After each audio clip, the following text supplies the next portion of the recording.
Welcome, everyone, to the final session of day 2 of the Toptal Global Talent Conference. I hope you've had an amazing time so far. I for sure have.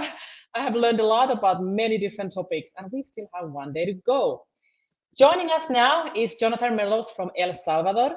He's an engineering manager with experience in technology and artificial intelligence projects. He has led teams of over 50 members, implemented multiple agile frameworks, and coached teams to achieve value early and continuously. He currently serves as the head of engineering to a growing startup. So please welcome Jonathan to the stage for his session, Continuous Delivery for AI Projects. Welcome, Jonathan. Hi, everyone. Thanks for the introduction. All right, I'm going to start sharing my screen. I have a presentation ready, and we're going to walk through it.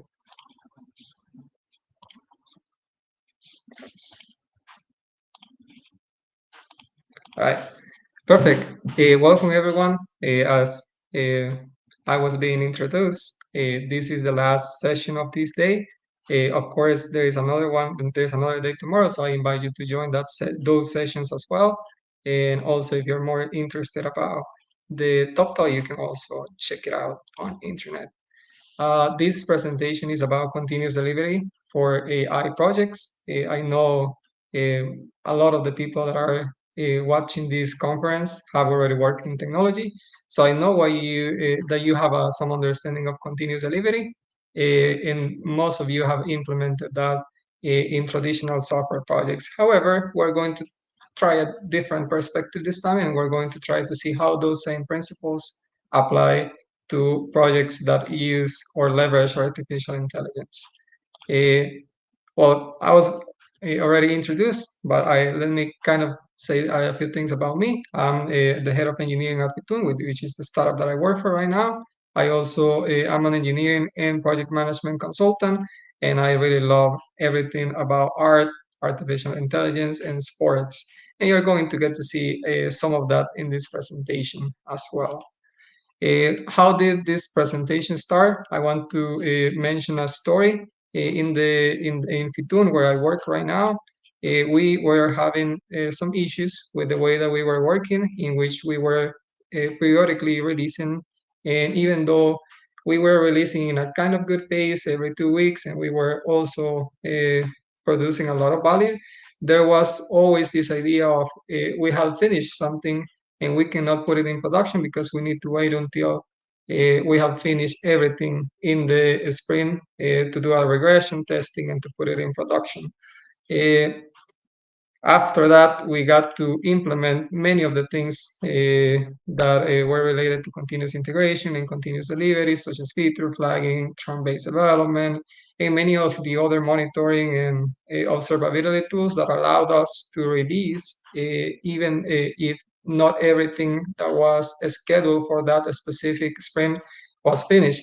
And we got to achieve really good results with really good cycle time, deployment frequency, mean time to restore, and change failure rate, and all of those things are pretty good. However, we found some challenges when building AI models because AI models are not the same. And that's why I created this presentation. And in honor that I am in France right now, actually for a big tennis tournament. If you follow tennis, you're gonna know which one is this. I'm going to use a lot of tennis references, and not only tennis references, but also one of the technologies that are widely used in tennis tournaments that is called Hawkeye, or actually the real name is Line Calling System, but most people know it as Hawkeye or the competitor, which is Foxten. We're gonna get to see a simple version of it, and I want to give this heads up. This is not a complete overview of this technology. I'm not going to explain how it works or everything that it does and how it does it, because there are many papers and videos that explain it in a better way. But I'm going to try to make some references and try to connect it in a way so that we can have an example that is actually tangible of the principles that I'm going to mention, and don't become very abstract that we cannot relate to them. So yeah, this is just a heads up, and this is the agenda that we're going to follow. First, we're going to talk about that change in nature from traditional software engineering to machine learning or artificial intelligence. What are some of the challenges that we find when deploying models, and where do the issues come from usually? And the principles that can help us solve those challenges, or at least try to overcome them, and some of the conclusions and the business value that we can get from applying those principles. So let's start with the first thing, which is the changing nature. Uh, you are probably familiar with this diagram. I want to mention it again because it's very important in the context of this presentation. When we are developing a software in that follows specific rules and where the data is input and some specific answers or outputs are required from there, we usually uh, don't uh, don't have to manage hypotheses or things that we don't actually know because we are the ones defining the rules. However, in machine learning or artificial intelligence, which by the way I'm going to be using those two terms interchangeably, I know they are not the same, but for the sake of this presentation and simplicity, I'm going to be using them as synonymous. Uh, right, so in machine learning, we have also data, and we have either answers from labels or hypotheses as input of that black box, which is the software piece. And we try to identify patterns and rules or some specific insights from the data that we are inputting. So that gives us a better understanding that not the same things can translate in the same way for projects that are in artificial intelligence, because right here you are creating hypotheses and you're kind of elaborating this project more as a science project in which you create a hypothesis, you test it, you make some observations, and you either reject the hypothesis or fail to reject it. So this is more of a kind of a different approach. And in that way, we need to rethink the way that we deploy it and the way that we maintain it on production.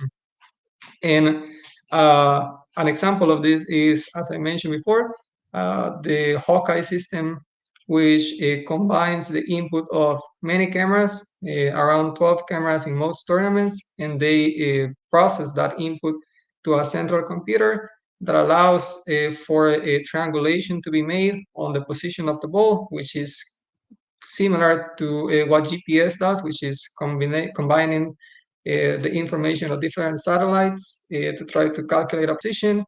Near sensor computing, which is the different cameras giving the input to the computer, the trajectory mapping, and the image recognition, which is in the end what we are trying to predict in most cases, which is whether the ball was out or in a specific point.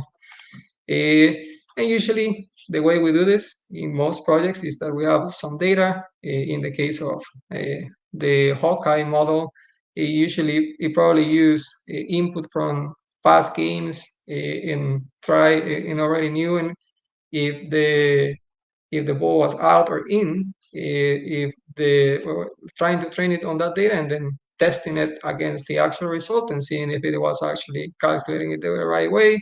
It manipulated the different experiments and the different parameters and the different algorithms to try to get the best way or the best results. And then that trained model was put into a model registry, which was served and then was actually used in production. So this is the way that most AI products are developed, and that's fine. That's a really good way to start. And of course, in the case of the line calling system, we want to detect the prediction is whether the ball was in or out.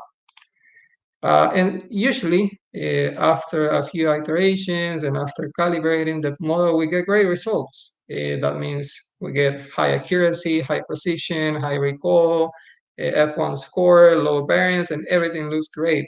So we say, hey, our job is done. We just need to deploy it, and our model is going to be very effective with all kind of predictions. However, this is something different from traditional software projects. They interact with the real world, and the real world changes and changes a lot, and can be changed by many things. So we usually find that even though we have done a lot of these steps, it's more than coding and by verifying the data, but it's also about how do we make sure that that predictions are actually becoming true, that they remain accurate, that the model is serving the predictions in a time that is actually uh, that actually makes sense in the context of the business need, and all of those kind of things. So that's the focus of this presentation. We're going to not focus on the different other perspectives of machine learning and where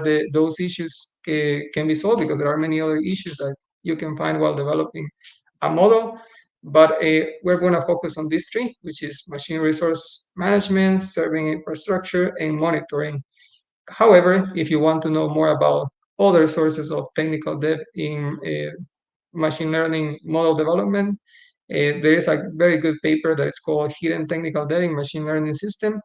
I highly recommend to read it. There are a lot of information, and they also offer very pragmatic solutions to different sources of technical debt that you can find in development. So yeah, I really encourage you to look into it.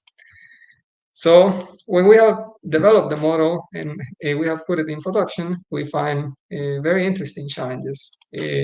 We find data drift, concept drift, or training serve skew.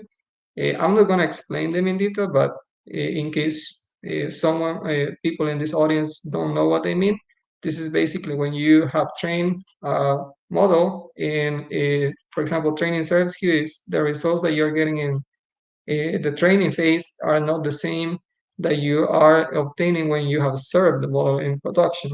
And data drift and concept drift is when the model is already in production, some change in the features might cause that the predictions are not actually accurate because the data has changed from the data that was used in training. And concept drift means that even though the data has not changed per se, the idea or the relationship between the data and the output has changed. Yeah, so that's the basics of what data in concept drift, and it's one of the most usual causes of degradation in most of the models because, as we mentioned before, uh, a model interacts with the real world, and that means that it's ever changing, and the data that you expected to get might not be the same in the future. And also, your understanding of the world can change over time. Other challenges is putting a model or managing different versions of a model and distributing them across different environments and across different devices and audiences, etc., etc. So that's usually also a challenge that you experiment when you are deploying a model. Lack of testing. In traditional software projects, we know what to test because we are the ones defining the rules. However, in model development, there is usually this understanding that you don't need to test anything. But that's not true. You need to define some testing, and we're going to talk about that, what kind of testing we can do in model development too. And system degradation, that means performance or latency or throughput are not actually in the right threshold. We are uh, experimenting in this case decisions or predictions that are taking too long. And we can check the example of the Hawkeye system. If the response is taking more than a few seconds, it's not something that makes sense because you cannot stop a tennis game for more than a minute just to wait for results from the Hawkeye system. So this is very important, and not only, of course, in the tennis example, but also in many other examples. And of course, as many other projects, you face also challenges in security, compliance, and ethicality, which are very also important for this. So we already talked about the challenges. How do we overcome them? And we will try to overcome them with continuous integration and continuous delivery. And we will also be adding a new term, which is continuous training. And we will explain what those mean in this slide. So most of you are familiar with DevOps, which talks about continuous integration and continuous delivery. And it focuses on validating business logic and components and deploying the service that you are developing. A new term is Merlos. Well, not so new, but newer than those for sure. And continuous integration is also not only about the business logic and the components, but also the data, the scheme, the model, and many other things. So you need to check more things when you are building a model rather than just the business logic. And the continuous delivery is not only the service, but the system that deploys the service. In that case, either the training pipeline or the serving pipeline that needs to deploy the final model. And the continuous training is how your data, or sorry, how your model is retraining from the data that it gets in production, if it's necessary, or if it goes into another repository, how often it's retrained on that new data that is getting into the system. So these three terms are very important, and the main principles that we are going to look into are this. So there are seven. We have a slide for them. The first one is not kicking the can down the road. We're going to talk about that in a second. Building a repeatable and reliable process, using a version control system, how everyone should be responsible for quality, how the tech architecture should back up the business need, and how the definition of done should be standard across your team, and it must be done. Must mean that is released, that is in the hands of customer, and not something else. And monitoring and encouraging shared feedback loops. So those are the seven principles, and we're going to talk about each of them in the next slides. So first one, no kicking the can down the road, and this is probably the most important one. I mentioned at the beginning of this presentation that we went from periodic releases that were good, but once we implemented the different techniques to make sure that there were no dependencies in our code that prevented deployment to be made at any point in time to production, we were obtaining very good results, not only in the technical level, but also in the business level. So that kind of mentality cannot be achieved waiting for maturity. You can say, hey, we don't have a someone who is skilled enough, or our organization is not mature enough to actually go on this project.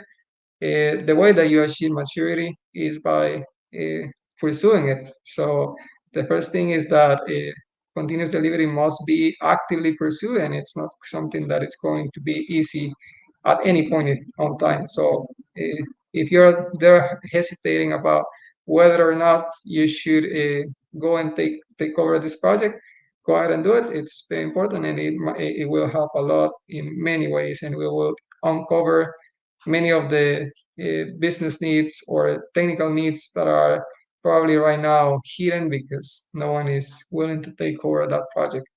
Uh, and one common understanding that there must be in the organization is that a solution or a code that is finished but not released is a waste of money, and it only accumulates risk, because the bigger the difference between your development environment or your development code and your production environment uh, the bigger it is, the higher the risk is also for that deployment to cause something disruptive. So yeah, not kicking the can down the road. And what does that help us overcome? It helps us overcome all of the challenges that we mentioned in the past, because it's a changing mentality, and a changing mentality can help us overcome everything.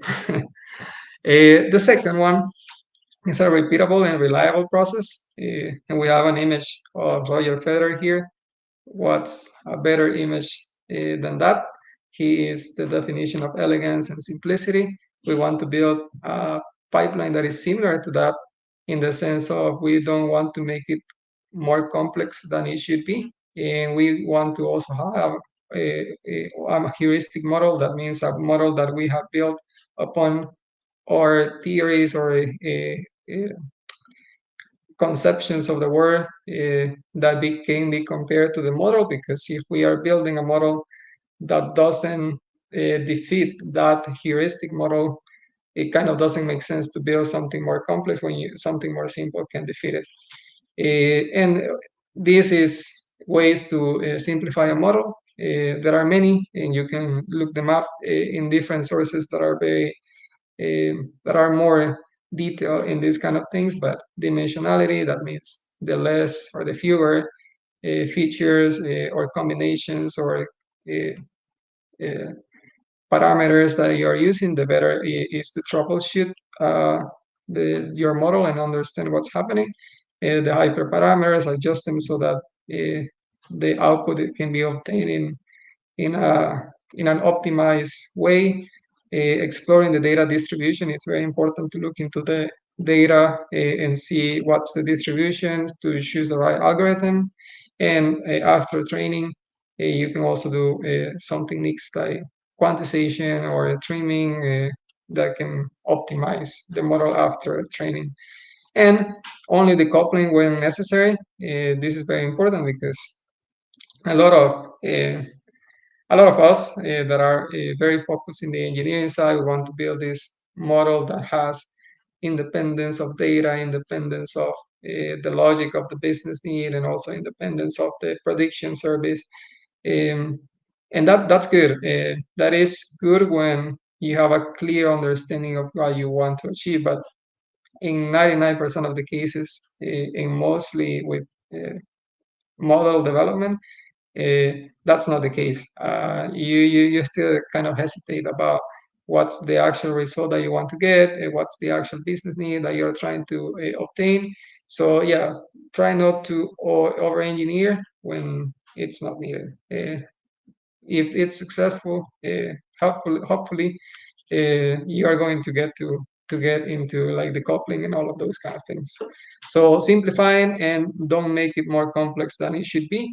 That's the second principle, and it helps us overcome testing, troubleshooting, and fixing defects, and also to later understand where the outputs came from, which is also known as interpretability in AI model development.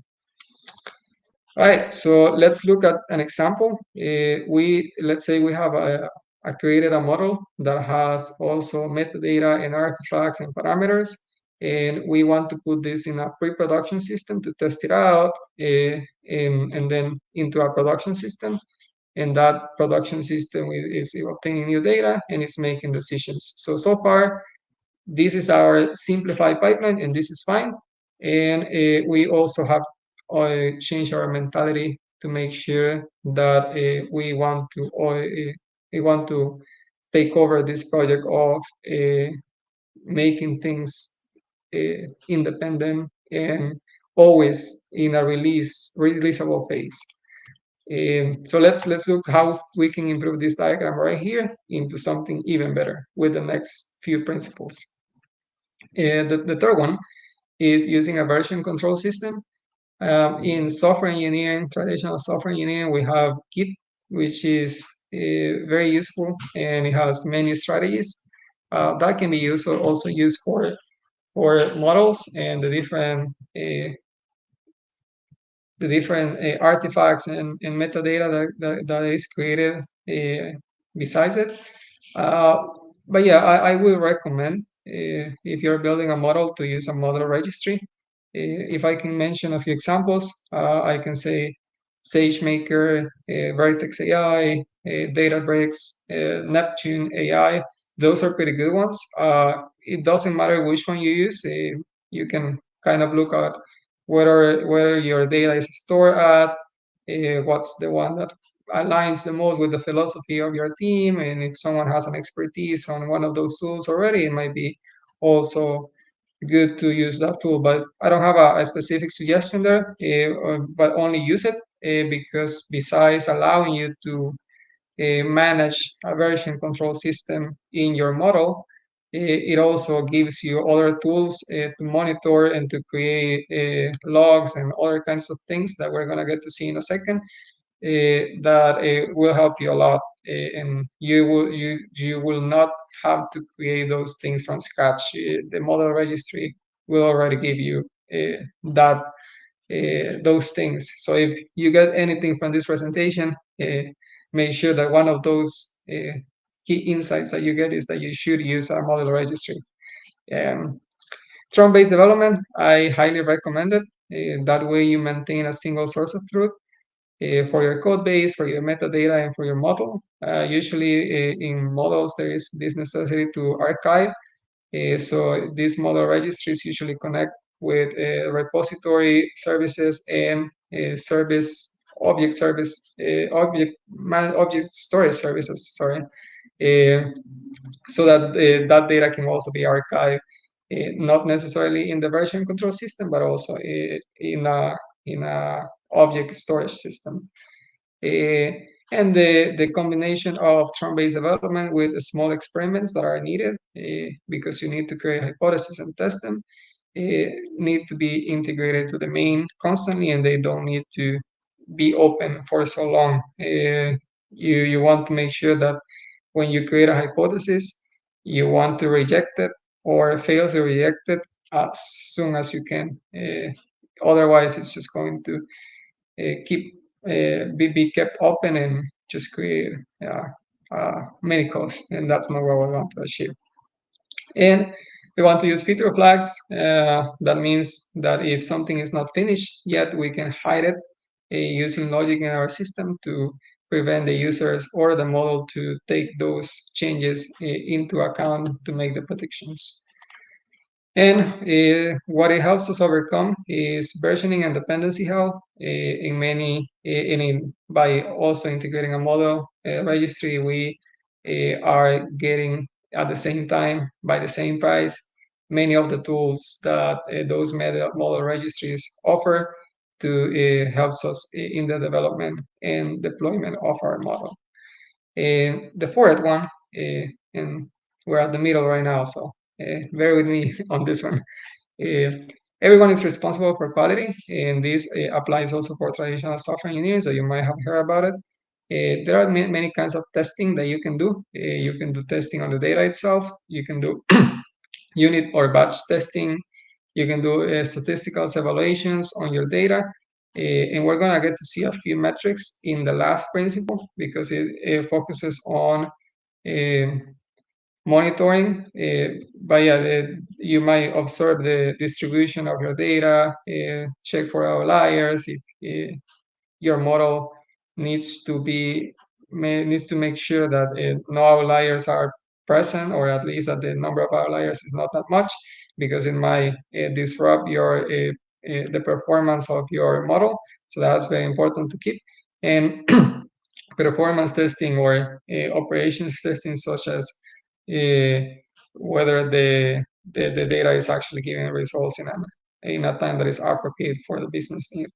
And this is very important. Usually in machine learning teams or model development teams, you combine many talents, from designers to software engineers to artificial intelligence researchers, data scientists, data analysts, data engineers, subject matter expertise, and not all errors are created the same.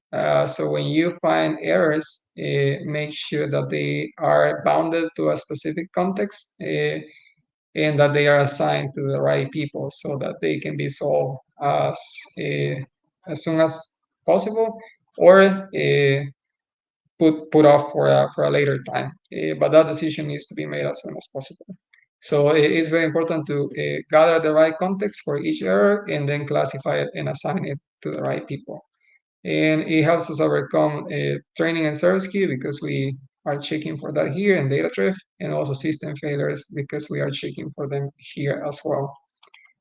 So we have this model that we just created in the last slides.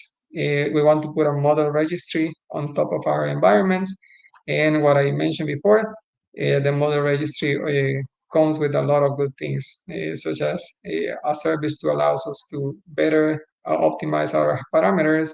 It helps us with versioning, in creating more metadata, in handling metrics, also with testing, and also with logs. Yeah, that's so far what we have. We're gonna develop this model a little bit more. The tech architecture should back up the business need. And for example, let's use the Hawkeye system. We mentioned that we want to make sure that the decisions or the output is given in a few seconds so that the game is not interrupted. If we build something that is taking longer, we are creating an architecture that will not work. So same as predictions in other fields, you need to consider what are acceptable thresholds, and not only for performance, but also for the data use and privacy of the data. In tennis, it might not be as high of a necessity to secure the data as there is a necessity in other uh, model services, model development, model prediction services, such as health data or the ones that interact with health data or financial data or other kinds of personal identifiable data. So keep in mind that and not don't go with the latest trend in architecture because you might over build the model or you might underbuild the model with requirements that don't make sense in the context of the business need. And to keep in mind, there is also a possibility to combine online and offline systems, especially if you know that your system is going to be in open field. Keep in mind that weather and other kinds of things can affect with the devices or your sensors. So it's very important to combine deployment and to use tools like deploying to the edge or making sure there is some sort of failover recovery system in which the model can still make good predictions, probably not as good as when it's connected to the central model, but at least acceptable predictions when it's not connected. So that's very important to keep in mind. And it helps us overcome with security attacks, degraded performance, and the solution on viability, which is a solution that is good, but that is not good. That is good in the technical level, but it's not good in the context of the business need. And the sixth one, so we're almost getting to the end. We want to make sure that we share this understanding of what is done, and we want to make sure that done means release because when we work and when you work with different talent, you might say to someone, "Hey, that that feature or that specific change to the model is done."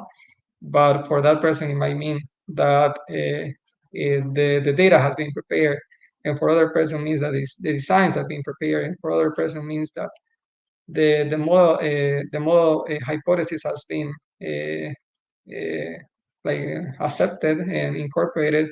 So make sure they are all on the same page, and it's the actual last stage of the development cycle, which is when it is released, and yeah, or when they are live, however you want to call it. And keep in mind that when you are working with hypothesis, you need to archive many things, and that's okay. So don't feel sorry for disregarding a very interesting hypothesis. You need to do that all the time, and that's okay. That helps with evolution of your understanding of the world. And it helps us overcome information silos or misinformation because everyone shares the same understanding of them. And now, besides everything that we have built, we are doing this multiple times, and we have added a system that is offline or on the edge, and we make sure that this is not only done once a week or once every month or even once every 6 months, but we are doing this multiple times a day, and we are able to correct things as soon as they arise. And we have a resource orchestration system that allows us to monitor when those things are not going the right way. And the last one, this is about monitoring and encouraging short feedback loops. It's important to keep an active listening on degradation defining an acceptable threshold, picking a few metrics that are simple and can be compared across different versions of the model, and that decisions can be logged, such as they can be traced back in the case of degradation, or in the case of an important change. There is a way to trace back what was the decision that was made on those to make that change in the model, and it helps us overcome everything. And we're gonna get to see why, because I these are the metrics that I recommend to give it more importance. And these are the engineering efficiency metrics that the DORA organization proposes. Those are deployment frequency, cycle time, mean time to restore, and change failure rate, because these two talk about how much you're capable to deploy something to production as soon as it is finished, and also how you can respond to changes or requests that are being made. And these two right here, they talk about quality, and if something fails, how quick you can recover, and how much of the changes you make can actually create a failure. So if you would have to pick four metrics, though I recommend these ones. However, I know that it's not so easy. So I also have included a few other metrics here. You can take the ones that you like, and all of them add some specific insights. So yeah, feel free to look into them and see what are the ones that apply the most to the business need of your team. So finally, we have this model that besides the resource orchestration system, we have added a tool of monitoring and observability. And we also have used explainability and interpretability tools in the model to keep it in good shape. What are some tools that you can use? For monitoring and observability, you can use many tools. Some of them come already with a model registry, or some of them come with your cloud infrastructure. But you can also use Sentry, New Relic, Datadog. Those are the ones that I have used, and I highly recommend them. And explainability and interpretability, there are some tools for that as well. I don't recall the names. I think that one is called Line and the other is Shap or something like that. But yeah, those are very important, and they can help you understand your model at the local level and at the global level as well. So look into that, and you will find many tools for that as well. So hopefully we're gonna get into something like this. This is proposed by Google as a very mature pipeline for training and deployment of a model, and this comes from a very good article that I highly recommend. So this is the idea of where we want to achieve. Finally, I want to close with this. Successful models are not only accurate, they begin with a business objective in mind. They embrace a culture of seeking maturity. They keep applying CI/CD principles, and they simplify as much as possible. And they keep a resilient approach. They nurture a team that shares different perspectives, and that can help in many different ways. They combine different techniques. They do not marry with a specific technique, but they are willing to change in that way. And they adapt and respond quickly, and they proactively understand the life cycle of the model, so that the product that is utilized in that model can remain in a successful stage, because they keep updating the model as the value that the model creates starts to decrease. So yeah, keep a resilient approach on that side. And I want to mention just a few credits. I have used a template from Slice Mania, and here there are also some important uh, resources that I have used to create this presentation. I highly recommend them, reading them or taking a look at them, and hopefully you're gonna get to understand better uh, this topic, or get more details about anything that you might have not understood completely. Anyways, that's it. Thank you. I really appreciate you joining this session. And if you have any questions, feel free to reach out to me through this email. And yeah, thanks, Toptal, for the opportunity to share this topic. Thank you, Jonathan. I mean, after all those tennis references, I feel like I should start playing or watching it more. I mean, really nice. Thank you. We didn't have any questions on the chat, but I'd like to ask you one just to finish off. You have, like we discussed and heard, you have a lot of experience with big teams. So what are some of the challenges that you have you have faced and how you have overcome in coordinating mixed talent and expertise in AI projects? That's a good question, especially as I mentioned. Usually, you combine expertise of people that don't share the same language in the sense of the terminology can be different. So one of the things that I have been the most useful is kind of share this understanding of terminology. What does it mean that something is not finished? What does it mean that something is actually done?